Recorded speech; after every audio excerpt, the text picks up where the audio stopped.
This is a short summary of the first part of the Get Things Done book.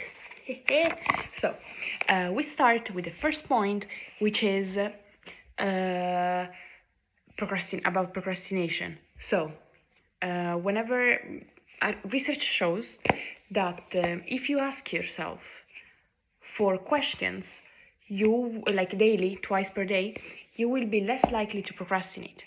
And what are those 4 questions? They are: how would it feel like if I waited to do this task? Or like if I waited for too long. The second one is what would a productive person do right now? The third one is what is the one thing I have to do? The third one, and the fourth one is what is my next step? Then we have another technique, that is the Pomodoro technique, in which you do you turn off the Wi-Fi, you focus on whatever it is you have to do for 25 minutes, then you take 5 minutes breaks. Repeat this for 4 cycles of these 25 minutes, and then take a longer break, turning back on your Wi-Fi. Doesn't have to be 25 minutes, it can be however you want, but you can start with 25. Then a nice thing is to compartmentalize your task, like the big areas of your life. And it's very similar to the method of Loci or the memory palaces, which is the same thing, where you take a house, or whatever space you want, but like a house, and in every room you put whatever it is for whatever, like the important categories. So like one room is finance, one room is job, my work, one room is whatever, and you enter a room, focus solely on that room, and you can spend a maximum of 60 minutes in one room, for example, and you can use them to prepare, for example, to meetings or whatever it is, and just focus. And once you're out of a room and you enter another one, you cannot think of the previous room anymore. And fun fact, I'm using the method of Loci to remember this, and I was too lazy to write it down, so this video is created only to make sure that I remember. So yes, then we go forward, and prototypes. A very good idea is to have, whenever you have a project to show to somebody, or if you just want to create your business card and want something, focus on good enough and not on perfect, and create prototypes that are rough, what's it called? Rapid, fast, and was it real? But focus basically on what you need to do. For example, if what's this chair called? Like the moving chair, like a grandma chair. If you were to do a prototype of that, you would focus on a rocking chair. You would focus on the fact that it rocks, right? Because like the chair part, the fact that it has to be comfortable and everything. It's it's like you can see it on any other chair. But you focus on the rocking part for the business. And then if you want to do a business card, you would create it, or create 3 different versions, for example, like the example in the book.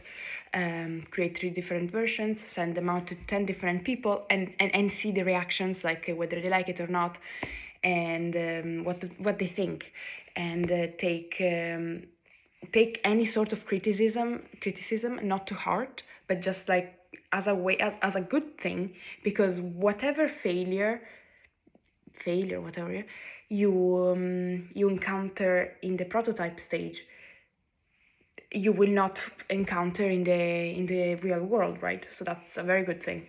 And never trust yourself, in the sense of, even if you think that something is an amazing idea, do listen to the opinions of experts on it, and ask for advice and such, because you never know, you can always get better and such. Then productivity while working online. or like, yeah, from home. That's more for managers, I think. But to get great ideas, it's good to bring 4 people inside one room, inside one call, not more than 4, and videos off, because it's shown that if everyone has their video on, only like one person most likely will shine and just speak, while the others will remain more quiet. While if there are no videos, everyone's voices will be heard. And avoid putting in cynical people and pessimists, the ones who always find a problem for each solution. And focus on people who actually come up with things. Then, for every problem you have, any situation, you need to have a trail of whys. In the book, there's 5, but whatever is best. The example in the book was like a sport thing. Why am I? I don't know. Why am I? Worse, like, oh yeah, like it was something with a technique, like, oh yeah, like if I play tennis, then why do I always miss the ball? Oh, because I'm too slow in this thing, or like because I'm doing this particular mistake. Why? Because I'm not exercising enough. Why? Because it's winter. It's like, it's a longer thing, but yeah, do a trail of whys until you actually come with an explanation. Then, whenever you don't want to do something, do a countdown, like a quick, when rockets depart. That's not the right verb, but you get what I mean. Go up, yeah, whatever. You have a countdown. You do 5, 4, 3, 2, 1, go. And without thinking about it, you just, whenever, like, for example, it's late at night, you're watching Netflix, and know that you have to go to bed. And so instead of thinking so much, just do the countdown and then stand up. It's supposed to be easy. Think, or try it for 3 weeks was the advice. And I will do it, hopefully. Then, when you have a lot of things to do, you need to prioritize, and you do that asking 3 questions basically, and that was taken by Napoleon. Or you ask questions to prioritize things. So in the Napoleon example, during the wars, a lot of soldiers died, and Napoleon was like, what? And Larry something, the doctor, was like, a lot of we just there's too much there, we can't we don't manage. And then the doctor came up with these 3 questions that were: will the person survive without help? Will the person die despite help? And will the person survive with help? And so they only focused on the 3rd one. So on a business meeting or like an event meeting, the example in the book was: will this event sell out, or is it almost already sold out? Good. So don't think about advertisement anymore. So don't put money into it anymore. Is it likely to sell out? Then put a set budget for the advertisement, and then reach it, and that's it. Will it definitely not sell out, and there are barely any tickets sold already? Well, then just cancel the event, and then you find your way. And then I forgot one, which is why did I forget it? Where did I put it in the method? I put it on the rocking chair, but I forgot. But answering emails and being reachable. As a manager, it's important, because if you don't do it, people will think that you don't care, or you're not on point and such. And a good thing is to just have one block of time per day to answer all of the emails and messages and such. and that you received in the past 12 to 24 hours. And very often you'll see that many people have just managed on their own. Kind of happy I'm not a manager. Okay, and then the last one. No, it's not the last one. It's almost the last one. When so there was this example. So there was this story of a cat talking to a fox, and the fox was like, "I know many more tricks than you. I'm smarter." And the cat was like, "Sure, maybe, probably, but I have one trick that is more important, or like that is cooler, or like, yeah, serves me more than all of your tricks." And the fox was like, "What is that?" And then suddenly they heard dogs approaching, and the cat quickly ran up. Run up, it's not the right verb, but trust the process. Up a tree, and it was safe. While the fox kept on didn't know what to do, thought about the situation, and was suddenly surrounded by dogs. And so the fact of overthinking things and not taking action can be very detrimental.